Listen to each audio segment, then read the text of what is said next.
Bonjour, ici encore Patricia Ndigaya, secrétaire de la communauté congolaise Baoba. Je suis là pour vous parler de symptômes de la COVID-19 et des personnes asymptomatiques, c'est-à-dire des personnes qui ont été testées positives mais qui ne présentent aucun signe de la COVID-19. Voilà, quels sont les symptômes de la COVID-19? Nous savons que la fièvre est le premier symptôme et les symptômes généraux de la COVID-19, mais il n'est pas le seul symptôme. Quand tu as des symptômes comme la fièvre, la toux, les courbatures, problèmes de respiration, tu vomis, tu as des maux de tête, tu as la diarrhée, tu as un problème, tu as des difficultés de ressentir le goût quand la nourriture est salée, sucrée, tu as ce genre de difficultés et beaucoup d'autres symptômes, n'hésitez pas à aller consulter un médecin ou bien de consulter le CDC ou le département de santé ici à Knoxville, Tennessee. Si vous pensez avoir besoin d'une assistance médicale, n'hésitez pas à consulter votre médecin ou bien de vous rendre à la clinique la plus proche de votre domicile.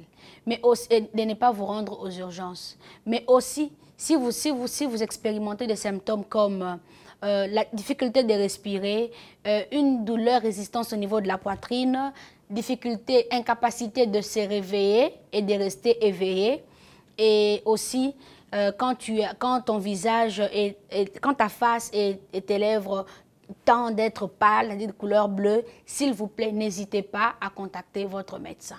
Cette partie est la partie la plus importante parce qu'elle prête beaucoup de confusion dans notre communauté. Il y a certaines personnes qui ont été testées positives, mais qui ne présentent aucun signe. Ne présentant aucun signe ne signifie pas que tu n'es pas atteint de la COVID-19. Tu peux être testé positif, mais tu ne présentes aucun signe. C'est bien. Mais même si tu es testé positif et ne présentes aucun signe, nous vous prions de toujours rester à la maison. Parce que quand tu es testé positif et ne présentes aucun signe, quand tu te permets de sortir, d'aller dans des endroits comme les églises, d'aller visiter des amis, d'aller dans des réunions, directement, tu contamines les personnes qui sont faibles. Surtout des personnes qui ont déjà des problèmes de santé comme les diabétiques, les personnes qui ont un problème de respiration. Ces personnes sont plus susceptibles à atteindre le COVID-19 et ne peuvent pas réagir comme toi tu réagis, c'est-à-dire étant normal. Voilà pourquoi il est toujours recommandé que même si tu es testé positif et ne présentant aucun signe, prière de rester à la maison.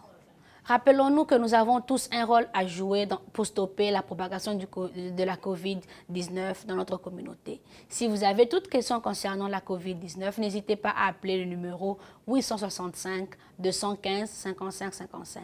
Je me répète encore, le 865 215 5555. Merci.